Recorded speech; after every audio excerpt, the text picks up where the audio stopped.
Hi po! Today gagawa po tayo ng aking homemade sapin-sapin. We will be needing glutinous rice flour, sugar, condensed milk, coconut milk, at ang ating flavorings na ubi at langka. Sa eksaktong measurements, pakiclick na lang po ang description box below. I-combine po natin ang sugar at ang glutinous rice flour.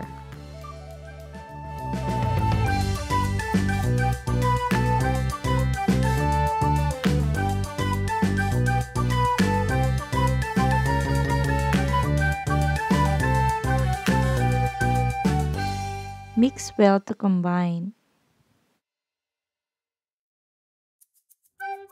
Then, pwede na po nating ihalo ang ating coconut milk.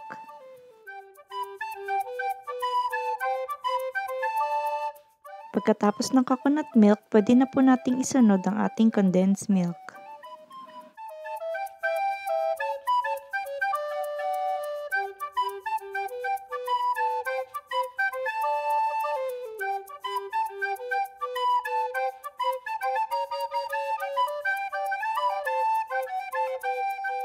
Dahan-dahan po nating i-mix para sila ay mag-combine.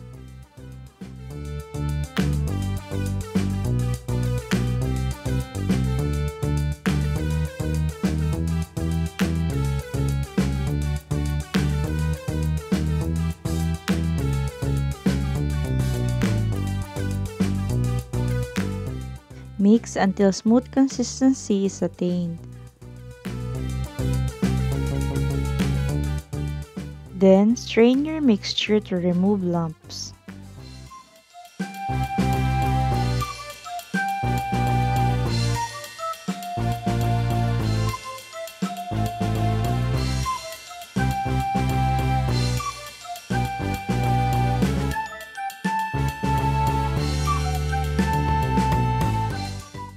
After po siya ma-strain, we will divide our mixture into 3 parts.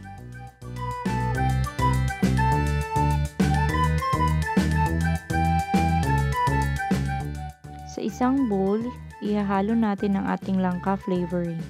Sa sunod na bowl, ihahalo naman natin ang ating ubi flavoring. The third part of the mixture, leave it as it is.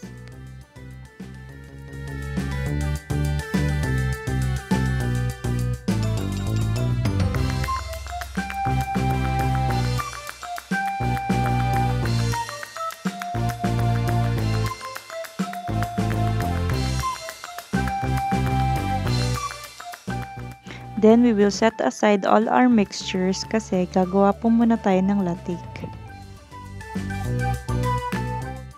In a non-stick pan, ilagay po natin ang ating coconut milk.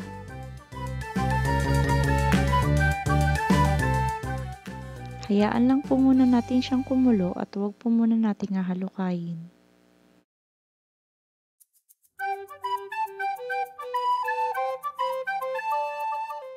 Pag nag-curdle na siya, tsaka natin start halukayin ang ating coconut milk.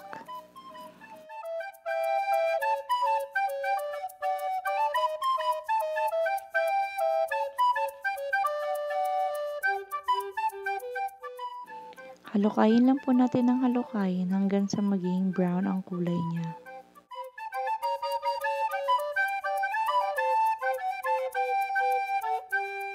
Yan, tapos na po ang ating latik.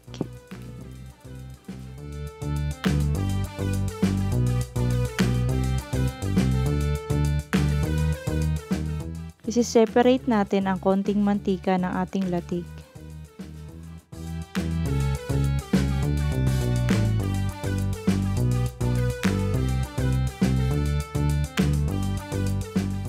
Lagay natin sa isang container ang ating latik at iset aside.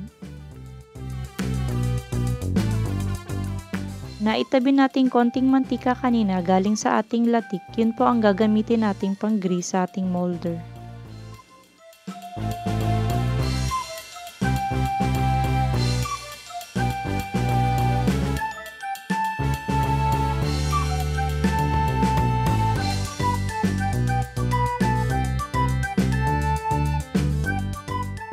Then, ang first layer na gagawin natin ay ating ube mixture.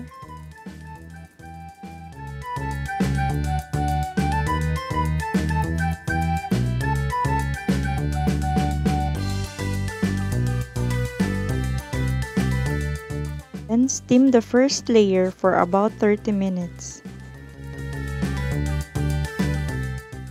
After 30 minutes, now you can add your second layer.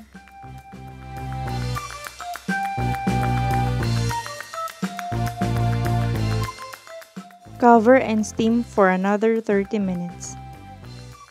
After 30 minutes, now you can add your third layer, the yellow one, with the langka flavoring.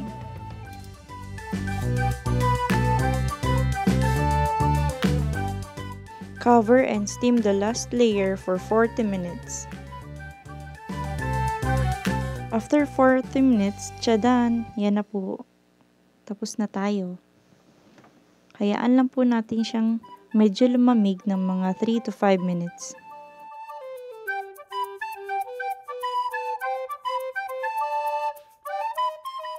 After 3 to 5 minutes, medyo mainit-init pa po siya pero pwede na po natin siyang i-transfer.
For more of my homemade recipes, just subscribe to my channel and like my videos. Thank you! Enjoy your homemade sapin-sapin. Bye!